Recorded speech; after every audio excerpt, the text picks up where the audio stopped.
You know, every once in a while, a piece of tech drops that doesn't just make headlines. It sends these massive shockwaves through the entire global economy.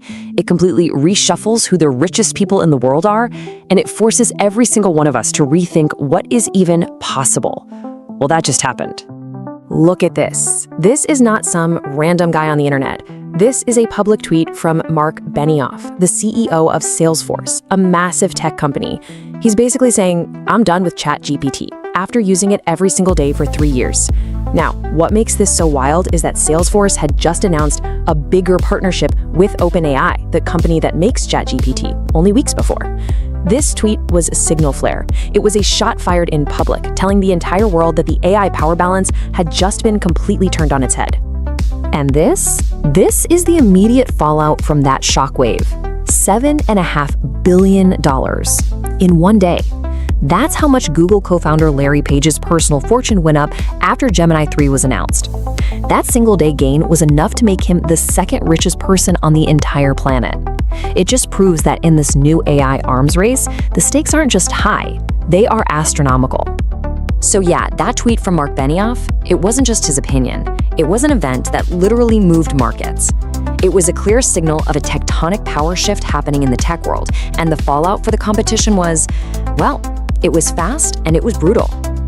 The chain reaction was just insane. Alphabet, Google's parent company, saw its stock hit a new all-time high. Their total company value soared past Microsoft, making them the most valuable company on Earth. Larry Page, like we said, leapfrogged Larry Ellison on the billionaires list. And what was happening behind closed doors? Well, leaked memos showed OpenAI's own CEO, Sam Altman, was already warning his staff about temporary economic headwinds. The market was sending a message loud and clear. Google is back in the fight, and this is about to get intense. So what is this new AI that's causing all this chaos? What's the engine under the hood that has Wall Street and Silicon Valley just absolutely buzzing? Let's take a look inside Google's new game changer, Gemini 3. Okay, the key idea you need to understand is agentic AI. This is the huge leap. For the last year or so, we've had AIs that are like really, really smart assistants. You ask a question, it gives an answer. You ask for a poem, it writes one. But in agentic AI, it can actually do things for you. Think about it like this. You could say, hey, plan me a weekend trip to a national park that's within a 3-hour drive. And it wouldn't just give you a list. It would find the park, book the hotel, buy the park pass for you, check the weather forecast, and build a whole itinerary. It's not an assistant anymore, it's an agent acting on your behalf. So let's break down what makes Gemini 3 a beast. First, its reasoning is next level. It can be a real thought partner, helping you unpack complicated ideas with a kind of nuance we just haven't seen before. Then there's native multimodality. This is huge. It doesn't just see images or hear audio, it understands it all together. You could literally show it a video of you playing pickleball, and it can analyze your form and then create a custom training plan. Its context window is massive, 1 million tokens, which is like handing it an entire library of books to read in a single go. And this vibe coding thing, it lets developers just describe the feeling of an app they want, and the AI built it. It's wild. Now, the team that built this, Google DeepMind, they are not being shy about their goals here. They see the whole Gemini project as a major stepping stone on the road to artificial general intelligence, or AGI. We're talking about an AI with human-level thinking. So for them, this isn't just about making a better search engine, it's about pushing the absolute frontier of what intelligence even is. And this, of course, brings us to the main event. For the last year, OpenAI's GPT models have been the undisputed heavyweight champions of the AI world. But now, with Gemini 3 stepping into the ring, we've got ourselves a real title fight. The numbers don't lie. This slide really lays out the new pecking order. On some of the absolute hardest AI tests ever created, we're talking PhD-level reasoning, Gemini 3 Pro has pulled ahead. Look at humanity's last exam. Gemini is scoring over 10 points higher than GPT. It's also winning in multimodal understanding and scientific problem solving.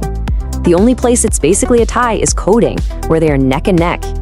It just goes to show you how fierce this competition has become. But you know, it's not just about the raw scores. It's really about a different philosophy.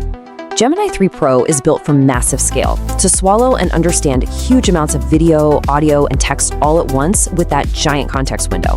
GPT 5.1, on the other hand, is really fine-tuned for speed and efficiency for developers. It's faster for simple things and has some great coding tools. So which one's better? Well, it really depends on what you're trying to do. Okay, so all of this hype, these insane stock market jumps, it leads us to the one critical question that everybody in the financial world is asking right now. Is this AI revolution for real, or are we just living inside another giant tech bubble that's about to pop? So let's talk about the elephant in the room. Are we in an AI bubble? The arguments on both sides are actually really convincing, and the answer to this question could seriously define the next decade of the entire tech industry. The case for a bubble is pretty easy to make. I mean, just a handful of tech stocks, the Magnificent Seven, now make up a ridiculous 30% of the entire S&P 500's value. We're seeing valuations that look a lot like they did right before the dot-com crash. And you have billions being spent on infrastructure, while tons of companies are just slapping the letters AI on their slide decks with zero actual revenue to back it up. That sounds like a classic bubble. But then you look at the other side of the argument. Unlike the dot-com days, this isn't just hype. AI is already making companies real money and making them more productive. The big players leading the charge, NVIDIA, Microsoft, Google, are printing cash, over $200 billion a year in profit. And the speed of adoption is like nothing we have ever seen in human history. It took the internet years to get to 100 million users. The first big AI tools did it in less than 2 months. So this brings us to our final and maybe the most provocative question of all. With AI becoming this powerful, is anyone's job truly safe? What about the people sitting in the corner office at the very top of the food chain?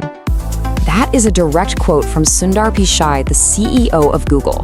Right after launching his company's most powerful AI ever, he basically admitted that his own job, being a CEO, might actually be one of the easier jobs for an AI to do someday. I mean, when the guy running the company says he might be replaceable, you know the world is about to change in a big way. But let's bring that futuristic idea back down to earth for a second. Right now, today, the results for most businesses using AI are still kind of a mixed bag. A recent report found that only 1 out of 4 big AI projects are actually helping companies grow the way they expected. So while the potential is obviously enormous, there's still a pretty big gap between the hype and the reality of getting this stuff to work everywhere. And yet, the belief from the top is just undeniable. A survey from edX found that nearly half of all CEOs, 49%, believe that most, if not all, of their own job could and should be automated by AI. They see what's coming, and they're getting ready for it, even if it means automating themselves right out of a job. And that leaves us right here with this one final, incredibly important question. The rise of this agentic AI isn't just about new technology. It's about a fundamental shift in power, in control. When these systems can go from just advising a company to actually running a company, we have to ask ourselves who or what is really going to be in charge. And the answer to that question is going to define everything that comes next. Thanks for watching. Don't forget to like, subscribe, and share. It really helps the channel grow. See you in the next video.